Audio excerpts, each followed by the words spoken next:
Saudações vascaínas, eu sou Jefferson Carvalho do canal Templário da Colina, do Piauí para o Mundo. E hoje, como vocês podem ver, nós vamos falar sobre o pós-jogo, como mostra a capa do vídeo. Falar desse jogo é um pouco complicado, né? Operário 2, Vasco 0. Mas se você está chegando agora no meu canal e ainda não é inscrito, inscreva-se. Marque o sino de notificações, dê like, comente, compartilhe nossos vídeos nas suas mídias sociais, Instagram, Facebook e WhatsApp, para que mais vascaínos possam ter acesso a essa informação. E agora vamos com a vinheta do canal.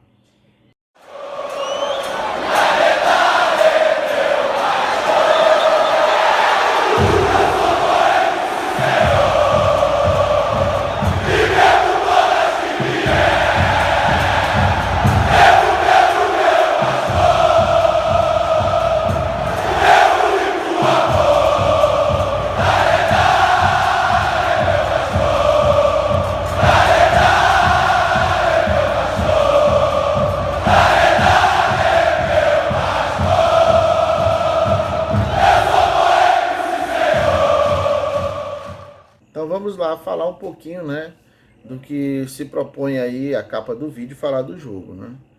Então nós começamos um jogo, né, mostrando algumas ações ofensivas, né, com o Cano no primeiro momento batendo cruzado, né, levando grande perigo ao gol do Operário. Logo em seguida tivemos um ataque, né, que gerou um escanteio e o Marquinhos Gabriel quase consegue fazer um gol olímpico. Então aí eu estou falando aí logo dos primeiros 25 minutos de jogo, que aparentemente mostrava um Vasco mais agressivo, mas ainda com certas dificuldades de criação de jogadas, né, de situações de gol. Logo em seguida nós temos aí o Operário começando a marcar pressão, marcar em cima, dificultar a saída de bola do Vasco e consegue em alguns momentos dominar o jogo. E nós temos um lance de escanteio por volta aí dos 26 minutos do primeiro tempo, né, que o grande problema do Vasco hoje, né, que a gente vem falando há muito tempo, é essas bolas alçadas à área, essas bolas aéreas, né, seja de falta, seja um lateral, seja um escanteio, isso traz muita dificuldade para o sistema defensivo do Vasco. E o primeiro lance mesmo de perigo do Operário vem através de uma cobrança de escanteio, né, que a bola fica ali pererecando, como diz um amigo meu, na grande área, sobra para o atacante do Operário, ele bate cruzado, o Vanderlei espalma e o Zeca complementa jogando a bola para escanteio, que gera um segundo lance. E esse lance ele é crucial para a partida, porque é nesse segundo escanteio que o Operário consegue fazer seu primeiro gol. A bola é alçada da grande área, jogado, ela é cabeceada para fora da área do Vasco, cai no pé do Marquinhos Gabriel, que domina displicentemente, né, sem observar quem estava ao seu redor. O atacante do Operário rouba a bola, cruza na área, a bola passa por toda a extensão da área, sem que haja alguma intervenção do nosso goleiro ou do nosso sistema defensivo, e a bola chega e o atacante bate de pronto, né, pega de primeira, dificultando assim a defesa do nosso goleiro Vanderlei, fazendo assim o Operário 1-0. Cara, isso foi terrível, porque você desestabiliza o time nesse momento, né? O Vasco, quando toma um gol, ele dificilmente ele tem forças para reagir, né, para mudar o resultado do placar, né? E o Vasco tenta, de alguma forma, com outras jogadas, né, tentar ameaçar o gol do Operário, mas iniciativa que não se concretizam em gol. E depois o Operário vem novamente numa bola que a bola estava sobre o domínio da defesa do Vasco. Há uma interceptação de um passe, o Operário pega a bola, o seu atacante chuta a bola em direção ao gol, ela bate no zagueiro, bate no travessão, volta para a área. E nesse momento os nossos zagueiros não conseguem fazer a intervenção, chutar, cabecear, dificultar o lance.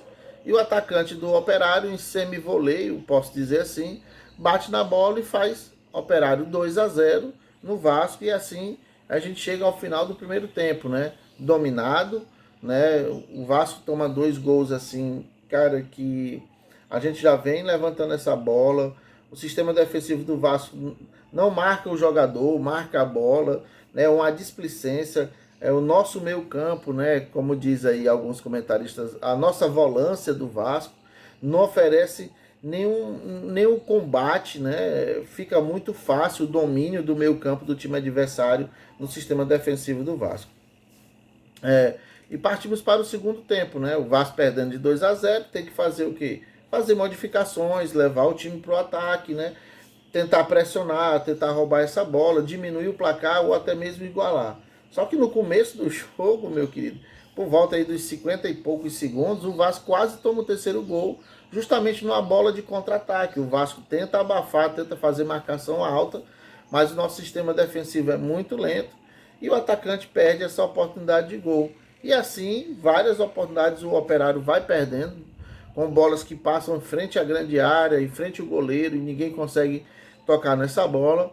E o Vasco, com as modificações, né, e perdendo de jogo, perde todo o sentido de esquema tático, de organização tática, e tenta no abafa criar várias situações. O PEC perdeu um gol praticamente feito, né, o PEC entrou no jogo, né, e teve algumas situações de gols, mas infelizmente, né, fora uma outra situação que foi uma cobrança de falta feita pelo Zeca, obriga o goleiro Simão a fazer uma grande defesa. Aí fora isso, foram bolas jogadas à área sem nenhum resultado, né? As mudanças não surtiram o efeito que o Lisca queria. E um ponto a ser ressaltado durante essa partida: a forma apática do Lisca, né? A gente está acostumado a ver um Lisca aí esbravejando, né? Principalmente nos outros clubes que ele passou, ali na lateral do campo, né? Um treinador mais ativo. E ele no Vasco se mostra um técnico, né? Bem apático, fazendo comparações a outros momentos em que ele trabalhou em outros clubes, né? Esse é um parâmetro, isso aqui é um comentário do que aconteceu no jogo. Um Vasco novamente dominado, um Vasco novamente sem ações de ataque, um Vasco novamente apresentando falhas no sistema defensivo, e a situação do Vasco tá piorando cada vez mais, porque essa é a primeira partida do segundo turno e começamos perdendo, igual começamos perdendo para o Operário em São Januário, se não me falha a memória, pelo mesmo placar. Qual é o agravante agora? O agravante é que agora nos resta 18 rodadas. O número mágico para que o Vasco possa voltar à Série A é entre 62 a 64 pontos. O Vasco tem 18 partidas, tem que fazer no mínimo 10 vitórias e 6 empates para poder atingir essa meta aí de 62, 63, 64 pontos, que seria o número mágico para fazer o Vasco retornar à Série A. Há muito tempo eu venho falando nos vídeos, nas lives, principalmente na live do Careca à noite, que eu falava que o Vasco dificilmente voltaria à Série A e que correria o sério risco de cair para a Série C. Por quê? Porque eu faço análise de como o time do Vasco foi montado, de como as peças foram montadas, né? Que tipo de jogador foi selecionado para o Vasco. E principalmente por essa falácia, né, do que eles falam aí de uma gestão equilibrada, redução de custos, né, contenção de despesas. O Vasco até hoje não entrou de fato na Série B. O Vasco ainda não é o protagonista da Série B. O Vasco não configurou, pasmem, em 18, 19, em 20 rodadas. O Vasco não chegou a assistir. Primeiro, ele entra no G4, acho que por volta da 17ª rodada, mas quando termina a 17ª rodada, o Vasco está fora do G4, ou seja, nós ainda não configuramos dentro do G4. E isso é preocupante. E eu fiz um levantamento lá em janeiro dos últimos 12 anos do Vasco no Campeonato Brasileiro. Nós temos aí 4 descensos, né? E o Vasco, na média, fora os rebaixamentos, na média, aí o Vasco ele não consegue mais do que 13 vitórias dentro da competição do Campeonato Brasileiro. Então, como é que o Vasco vai conseguir 10 num turno, né? No universo de 18 partidas que ainda restam? Eu acho muito complicado. Pode ser que eu queime minha língua, pode ser que o Vasco retorne à Série A, né, que é o desejo que eu tenho. Eu espero que o Vasco volte. Mas pelo que a gente vê, se a gente não mudar a postura, porque esse elenco aí já deu o que podia dar, cara. Eu acho que nós temos que mudar o treinador, temos que fazer algumas contratações pontuais, mas não adianta trazer esses jogadores que a torcida sonha, né? Esses jogadores que hoje já são 10 anos já mais envelhecidos do que era 10 anos atrás, né? Jogadores que estão se recuperando de lesão, jogadores que pararam, falaram que iam se aposentar, de repente não se aposentaram, então, e tem o seu nome ventilado a vez por outra em São Januário. Então o Vasco precisa de pessoas que possam resolver, né? O Vasco precisa de 4 jogadores, 5 jogadores que entrem, mude o perfil da equipe, mas para resolver, ganhar pontos, começar a vencer, dar uma cara nova ao Vasco. Acho que o trabalho do Lisca está comprometido, acho que o Lisca não tem mais controle do grupo, principalmente por uma série de informações que chega até a gente, né, dentro desse trabalho de youtuber, né? Então há informações de que o elenco está rachado, há informações de que muitos já planejaram fazer algum tipo de protesto, né, com relação às camisas que foram colocadas com relação ao preconceito racial, entendeu? Jogadores que se recusaram a vestir aquela camisa e às vezes diretores tentam cobrar do Vasco, mas não apresenta resultado. Jogadores jovens que vez por outra você vê imagens dos jogadores em festa, bebendo. Então isso mostra que o elenco já não tem mais aquela coesão, né? Então é complicado, muito complicado. É um elenco muito jovem, é um elenco que vai apresentar ainda muita oscilação durante o campeonato, né? O Vasco hoje termina uma parte do futebol com mais de 60% do elenco com a garotada da base. E não é essa garotada que vai trazer o Vasco para a Série A. Infelizmente não é. Gostaria que isso fosse possível.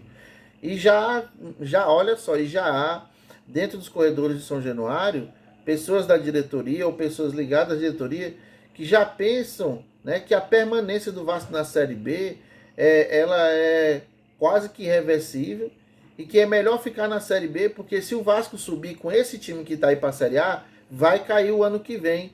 Então, há esse tipo de comentário já nos corredores de São Januário, isso é preocupante. São pessoas ligadas à gestão, né? E eu queria agora falar um pouquinho do movimento que teve ontem em São Januário, né? Ontem, a alusão aos 123 anos do Vasco, uma data muito marcante que a gente poderia estar comemorando agora uma chegada ao G4 da Série A, ou uma liderança, uma equipe mais robusta, mais encorpada, com grandes jogadores. E não, a nossa realidade é a Série B, de um time fraco, de uma gestão que aplicou um estelionatário eleitoral. E ontem as torcidas organizadas foram para frente de São Januário gritar palavras de ordem, mas as informações que nós tivemos, né, antes do evento acontecer é que a manifestação tinha uma pauta, né? A manifestação era pautada e pelo que eu vi, graças aos youtubers que fizeram cobertura, né, a gente não viu a presença de nenhuma mídia nacional, nenhum jornal, nenhum portal, nada falando disso, né, desse movimento. Isso mostra mais uma vez que as mídias tradicionais, elas estão aí muito que comprometidas com a atual gestão. Você não vê nada de uma nota, nada criticando o Vasco. Apareceu esses dias por conta dos resultados do Vasco, né? 11º colocado na Série B, nunca entrou no G4, tá vendo a possibilidade de retornar à Série A muito difícil, né? E eu falei, o Vasco corre o sério risco de virar o Cruzeiro, porque o Cruzeiro já está no segundo ano da segunda divisão. E o Cruzeiro vem melhorando aí com a chegada do Vanderlei Luxemburgo. Então foi um protesto que não acrescentou em nada, um protesto que não, para mim, não levaram as bandeiras corretas para protestar. Eu acho que o protesto tinha que se basear primeiro no respeito ao estatuto, né? Valorizar os eleitores que foram votar no dia 7, né? Porque se hoje nós estamos nessa draga toda, se hoje nós estamos passando por tudo isso, é tudo por conta do golpe aplicado no dia 7. E nós sabemos quem são os instrumentadores do golpe, né? Os articuladores desse golpe, né? O Júlio Brandt, né? O próprio Campelo, né? E o Jorge Salgado, que está aí na presidência do clube, até agora não trouxe nada, não fez nada acontecer dentro do Vasco, né? A promessa dele era de trazer grandes investidores e até o presente momento só nada. E vamos tomar muito cuidado, porque a justiça já acionou o Vasco aí com relação ao ato trabalhista. O Vasco está fora do ato trabalhista e uma série de penhoras estão chegando aí que podem viabilizar o Vasco, né?